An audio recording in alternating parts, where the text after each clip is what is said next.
It's time to get your news on. We are VK1WIA. Yes, here it comes, the national news from the WIA for week commencing October 13, 2024. And this week, 40-metre band planned harmonisation, WIA next steps explained by WIA Director Peter VK4EA. David VK4DN looks at the amateur radio community in discussion point. And do you know where your robot vacuum cleaner is right now? Now wait, there is much more in this edition of news from the Wireless Institute of Australia. I'm Editor Graham, VK4BB. Who listens to radio?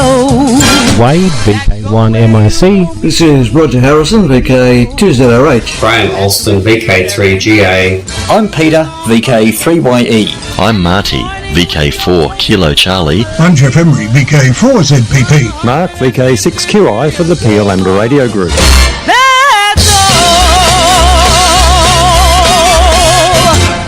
Hello, this is Peter, VK4EA, coming to you from Turrbal and Yagara country, the engine known as Brisbane. The 40-metre band plan harmonisation. What's the next steps for the WIA? Following the 40-metre band plan harmonisation consultation conducted by the WIA, discussions have been taking place with the IARU Region 3 HF Band Plan Committee over the WIA findings. The IRAU Region 3 Subcommittee has now taken into consideration the work of the WIA and has decided that it would be beneficial if all the Region 3 Subcommittee deliver the new IRU perspective paper directly into the IRU Region 3 conference to be held in Thailand in November. This approach was proposed so that all member societies can engage in discussion on the proposals freely at the conference, including the WIA, based on whatever local feedback they receive. For the WIA, that means we will not be directly proposing the changes to the conference, thus giving us more freedom at the conference to act in the best interests of all radio amateurs in Australia. The WIA therefore invites its members and interested radio amateurs in Australia to provide feedback on the new IRU Region 3 paper to the WIA, which can then be taken forth to the conference. Amateurs in other countries within Region 3 should do likewise through their regional IRU member associations. To see what the IRU Region 3 Subcommittee has proposed, you can obtain a copy of the paper from the IRU Region 3 website, the link in the text edition. And if you're in Australia, please forward your feedback to the Secretary, the WIA Secretary that is, and the email address, and Graham's going to kill me for this, is secretary@wia.org.au. And Peter will then collate member input and pass it on to the WIA delegation attending this year's conference. And thanks for listening. This has been Peter, VK4EA, on behalf of the WIA board. Australiana, urban myth or household fact? I think we first reported on this story way back in 2017. That story being that automatic robot vacuum cleaners could be hacked to spy on us. Every couple of years this resurfaces, and only last month the ABC reran the story. The ABC and Brisbane-based journalist Julian Fell claimed that professional hackers were able to hack a robotic vacuum cleaner. Most robotic vacuum cleaners and a lot of electric vehicles have a LIDAR object, LIDAR, based detection camera system that researchers claim are all vulnerable to professional hackers. At the end of the day, we are all vulnerable to attack when connected to a Bluetooth or Wi-Fi network for smart speakers, smart security cameras, smart light globes, smart coffee machines, smart alarm clocks, smart refrigerators. The smarty list goes on, and even some kids' toys and baby monitors are technically Internet of the Things devices, many of which have been able to be accessed by hackers and professional security companies who test for vulnerabilities. So just be careful which room of your house your robotic vacuum cleaner parks itself in of an evening. We are VK1WIA. Now David, VK4DN, looks at the amateur radio community in discussion point. Blind amateurs on the air. Recently, I've had the opportunity to work with a couple of blind persons locally here in Brisbane. One was already an advanced station. They had not been on the air for something like 15 years. He didn't have any radio gear, had dropped out of the hobby, but had kept his call sign active. After learning about his situation, I told him not to worry. We'll organise a cheap little radio and a flower pot antenna and get him back on the air and accessed into all the local repeaters. Well, you should have seen his face light up. So I ordered a new little Bofeng radio online, and I was able to get one for less than $30. As many of you will know, these little radios will announce what channel or frequency you're on, which is a big help if you can't see the display. After building the flower pot antenna, I visited his QTH, and with the help of his support worker, we installed it on a pole with a length of coax, and he's able to start chatting on the air.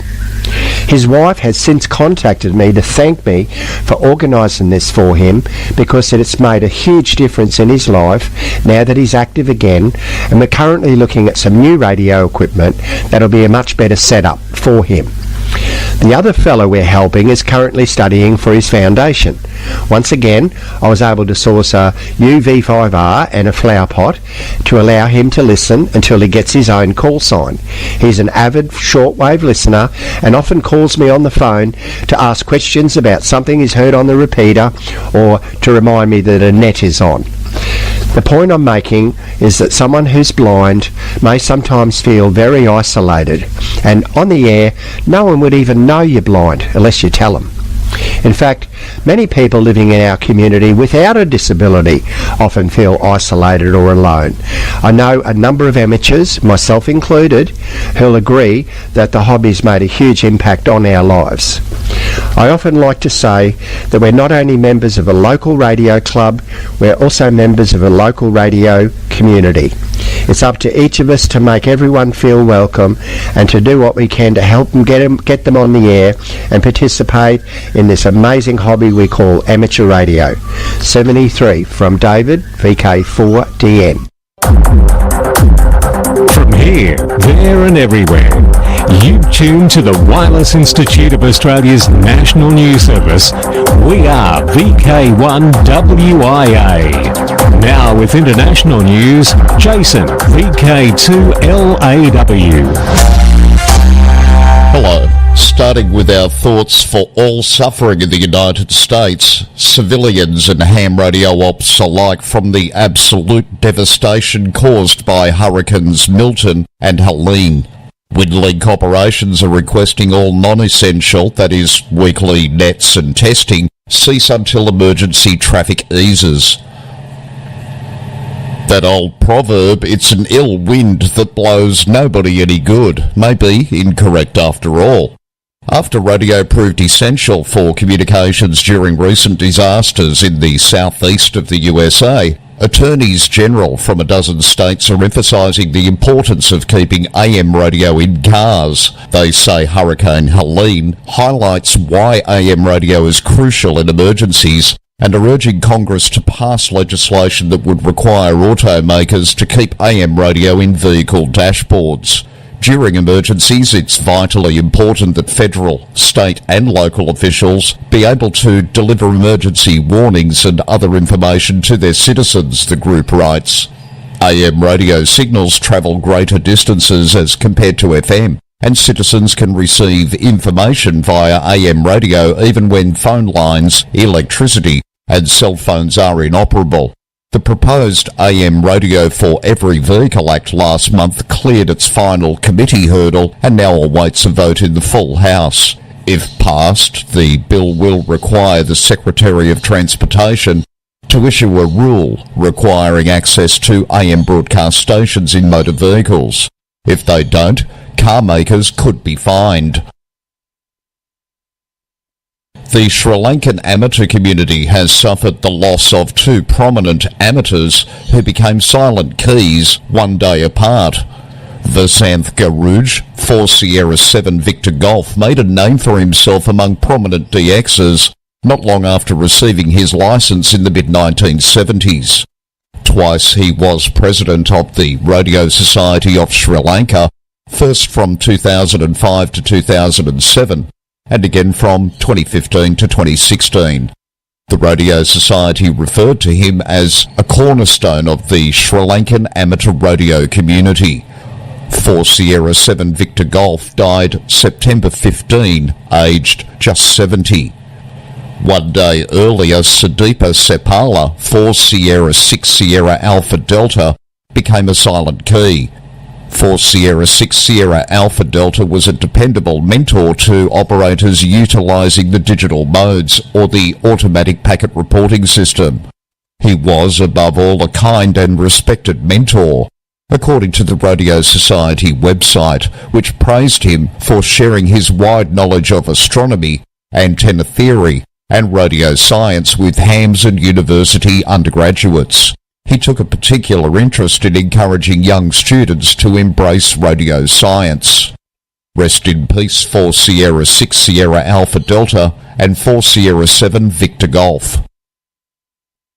In the UK, the RSGB are really leading the way, encouraging more and more youth into YOTA, youngsters on the air, by appointment of 2 new volunteer youth champion roles. Chris Aitken, Mike Zero Whiskey India Charlie, will be the RSGB's school youth champion, and Reese Williams, Mike Zero Whiskey Golf Yankee / Alpha Juliet 6 X-Ray Delta, will be the university youth champion. Chris is a computing science teacher at Wick High School, Caithness, and Reese represented the RSGB at the YOTA camp in Prague this year and sent back daily reports on his activities. Ben Lloyd, Golf Whiskey 4 Bravo Mike Lima, is the board liaison for youth activities. He says, "I welcome Chris and Reese to their new youth volunteer roles and look forward to working closely with them in the future to attract and grow RSGB youth membership." Alan, VK2 Charlie Oscar Delta, will be joining Cole, VK3 GTV, with lots more news as it relates to youth on the air a little further down this WIA National News Service. To Russia, Russian state media company VGTRK, which owns and operates the country's main national TV stations, was targeted in a massive cyber attack coinciding with President Vladimir Putin's birthday, born 7th of October 1952. The website of VGTRK, the All-Russia State Television and Radio Broadcasting Company, was not loading early on Monday, and its Rossiya 24 rolling 24-hour news channel was not available online. Online broadcasting and internal services are down, and even the internet and telephony are not working. It's going to take a long time to fix, one source said.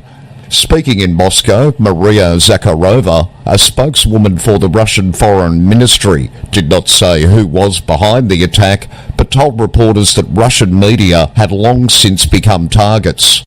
Moscow would raise the cyber attack in all international forums, including at UNESCO, the UN agency which promotes freedom of speech, Zakharova said. For VK1 WIA National News. In Sydney, I'm Jason, VK2 LAW. We are VK1 WIA. Now, operational news with VK4 FUQ. Felix. Hello there.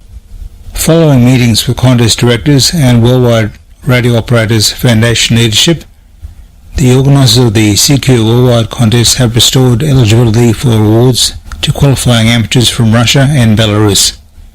That policy change took effect during the weekend of the CQ Worldwide British Contest, which took place on the 28th and 29th of September. CQ Worldwide Contest Director John Dorr, K1AR, announced on the contest blog that the elimination of those operators' eligibility for award plaques, a decision made 2 years ago, was never formally incorporated into any contest rules. It was merely a policy statement. That policy is no longer in effect, bringing the contest into alignment with so many other competitions around the world. This weekend, on Now. Oceania CWDX Contest, 12th.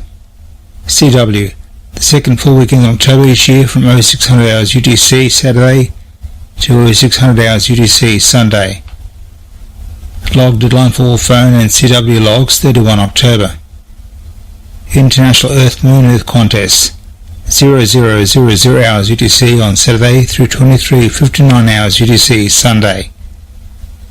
50 to 1296 MHz October 1920 and November 16-17. Work as many amateur stations as possible via the Earth-Moon-Earth path on any authorised amateur frequency in the bands for the specific weekends. EMU logs due back to the ARL December 17. VHF UHF Field Day Spring 2024. 0100 hours UTC Saturday 23 November through 0059 hours UTC Sunday 24 November. ARL 160 meters CW. December 6 to 8 is the date. Begins 2200 hours UTC Friday, ending 15:59 hours UTC Sunday. This is a 42-hour period with no time limitation. Logs must be returned within 7 days. 10 metre ARL contest. For amateurs worldwide to exchange QSO information with as many stations as possible on the 10 metre band. Second full weekend of December starts 0000 hours UTC Saturday, runs through 23:59 hours UTC Sunday, December 14-15. Again, as in most ARL tests, logs are to be completed and returned within 7 days. Yoda contest. Youth on the Air contest 3 through from 10 hours to 21:59 hours UTC on 29 December on the 5 classic bands CW and SSB. DX window to the world, Somalia. The de-expedition that almost was. As I mentioned a week or two back, the story was going to be published why 603T did not go as planned. Well, the 603T team are now home and have written that very comprehensive story as to what actually happened to them. You can read about their misadventure by downloading this link. Have a read far too much detail for even a more full 30-minute broadcast, and of course that story is in the link in our text editions, best read at wia.org.au. Special call sign PH80LIB will be in use from various locations until the 10th of November to commemorate the 80th anniversary of the liberation of Southern Netherlands in the autumn of 1944.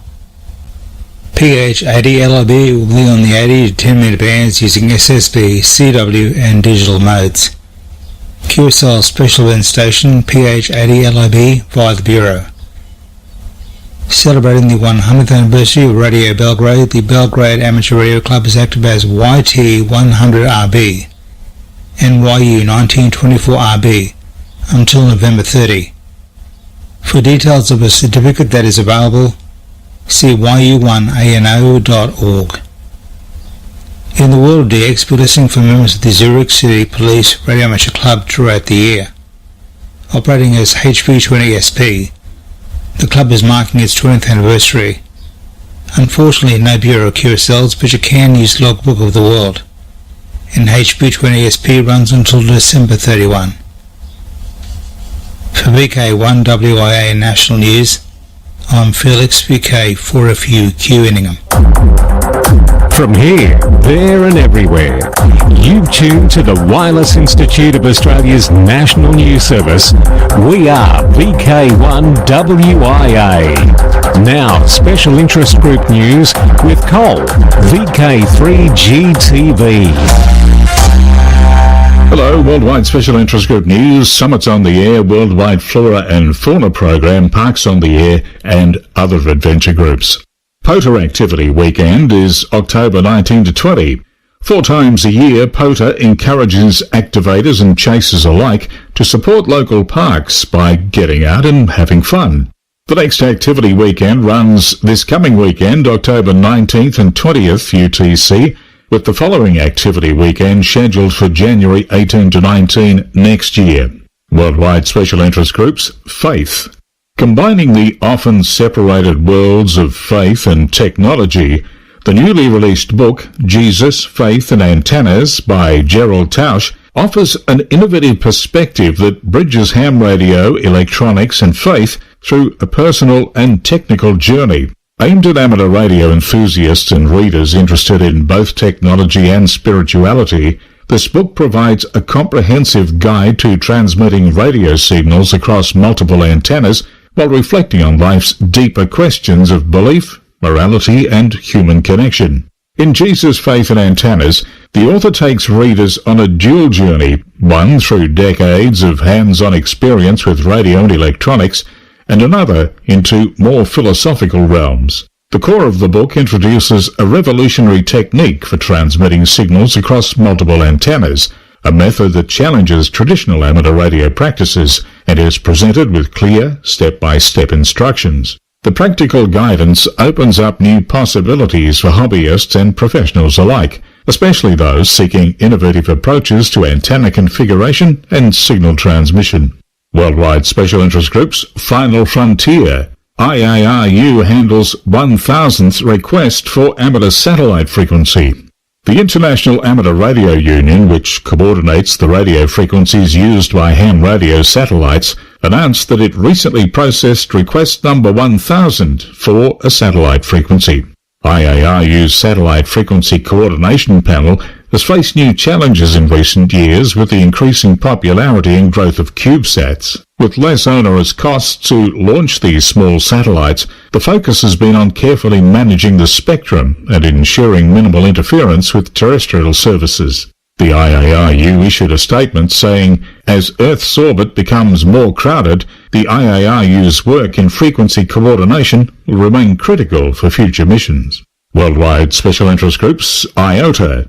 For those of you who use QSO matching to retrieve IOTA matching via club log, please note now you need to enter a one-time application password available from the club log website. Once you've copied and pasted this app password into the field on the IOTA page, continue as normal. So in short, you don't use your club log password anymore. Worldwide Special Interest Groups, Radio Amateur Youngtimers, YOTA, with Alan, VK2COD. Thank you, Cole. Hot on the heels of my brother Alex's article in this month's AR magazine, where he wrote about a possible youth section in the Remembrance Day contest for 2025. Now comes the great news from the Oceania DX Contest Committee. 4 new late awards have been added to the Oceania contest this year. Youth Multi-Operator Phone and CW Awards, Youth Phone and CW Single Operators Awards. And of course this weekend is the CW section. The Oceania DX Committee has been scrambling to get everything in place to bring these important awards to life for the 2024 contest. They welcome the opportunity to promote youth in amateur radio and hope that we have a great contest. A reminder to all this year's Jody is on the next weekend. This year's theme is Scouts for a Greener World. For more details and activities, locations across Australia, please visit vkjodajody.com. For VK1WIA National News, I am Alan, VK2COD in Sydney. Thanks, Alan, and I'll have a little more JOTA news still to come. Continuing with some Scouts and Guides news, it's Worldwide Special Interest Group's Radio Scouting. The Duchess of Edinburgh spoke live with one of the stranded astronauts aboard the International Space Station as she visited an historic motoring and aviation museum. Sophie was joined by brownies, guides and rangers as she made radio contact with Sunita Williams at Brooklands Museum in Surrey Saturday week. The event was part of a wider day of activities for the children aiming to promote the engagement and involvement of girls and young women in science, technology, engineering and mathematics, STEM. EME, Earth Moon Earth. On Friday the 18th of October and Saturday 19th of October, just this coming week, Vingalo Radio Telescope will once again function as an online Earth Moon Earth, EME, relay station for JOTA, Jamboree on the Air. This is a single-dish radio telescope in the northeastern Netherlands. It will be online between 1700 UTC and approximately 2230 UTC, so that the JOTA participants can send messages to each other via the moon. The frequency on which the JOTA groups transmit is 432.050 MHz. This year, in addition to the 70 centimetre band I just mentioned, they'll also stream part of the 23 centimetre band, 1296 to 1298 MHz. Of course, non-JOTA stations can also use this opportunity to test equipment. QRP EME. For example, a single Yagi antenna with sufficient elements with approximately 50 watts transmitting power can be considered. Now I can hear you saying 50 watts isn't QRP, but EME typically requires a lot of antenna gain and or TX power. So with a single Yagi and 50 watts, this is often sufficient in this situation as the Vingalo telescope is such a sensitive receiver, and because of this, they do ask that the non-JOTA EME stations to transmit around 432.100 MHz or higher so that the weak JOTA stations will not be hindered. These signals are offered over the internet by means of the Camera Web SDR, that's spelt CAMRAS, and as I understand it, it's pronounced in Dutch as Camera, with a silent S, and stands for the C.A. Muller Radio Astronomy site, or system. You can watch via the link in our written word, and remember to have installed the special decoder software WSJTX. The Scouts use the mode JT65 and sub-B in WSJTX, and at the same time the option EME delay must be enabled so that the required 2.5 second delay is used. This delay is necessary to take into account the transmit time of the moon echoes. So between Parks and JOTA events, there should be plenty of activity on the bands next weekend. Hopefully, I'll catch some of you on the air. For VK1WIA National News, I'm Cole, VK3GTV. Across Australia from VK1WIA, you're tuned to the WIA National News Service. In southwest Western Australia, it can be heard on 160 metres on 1845 kHz at 0600 local time during summer and 0700 local time during winter. I'm Phil, VK6 Golf X-Ray in Kidgee. Okay, let's see what's happening on the social scene. Gold Coast Amateur Radio Society, the 2024 Hamfest. Sunday, October 13 is the date, and I've got to tell you, that's today. Location, Country Paradise Parklands, 231 Beaudesert Nerang Road at Nerang. In VK5, AREG's Radio and Electronics Sale, Saturday, October 26, 10 a.m, David Roche Park at Kilbourne. And VK7, the Tasmanian Ham Conference, November 2 and 3. Get ready for an electrifying weekend on November the 2nd and 3rd. The Sir Stanley Burberry Theatre at the University of Tasmania Sandy Bay campus will be buzzing with excitement as the 2024 Tassie Hamicon Amateur Radio Conference launches. This year's theme, Innovation in Amateur Radio, and we've lined up an incredible group of presenters to inform and inspire. Ever thought about bouncing signals off ionised lightning trails? Well, Rex VK7MO has, and he's diving into this cutting-edge propagation mode. Curious about controlling a remote station? Kyle AA0Z has you covered. And interested in measuring electromagnetic energy or using high power? Well, Phil VK2ASD will show us how. Plus, I understand there is a huge announcement from the WIA that you won't want to miss. Check out the link on the email edition of this broadcast for full details. Don't wait. Bookings close October 25th and spots are filling fast. Innovation in amateur radio awaits. Secure your spot today. Thanks, Justin. From VK7 to the mainland and VK3, Spark Rosebud Radio Fest, November 17, Eastbourne Primary School, Allambie Avenue at Rosebud. And skipping ahead to 2025, the Australian Ladies Amateur Radio Association's 50th anniversary will be held in Glen Waverley, July 26. For details, email president@alara.org. And that takes us to the end of WIA National News for another week. I'm Graham VK4BB reminding you to walk softly. This is VK1 WIA. All points of contacts from today's news stories are to be found in print when you read the web editions, www.wia.org.au. This has been the Wireless Institute of Australia with the weekly news service.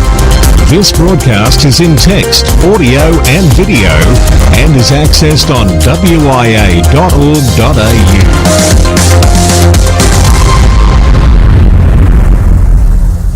Courtesy of Bevan, VK5 BD's ATV and YouTube channel, this has been WIA National News. We're back now, live and local, and your voice, your callbacks. And don't forget, tick like.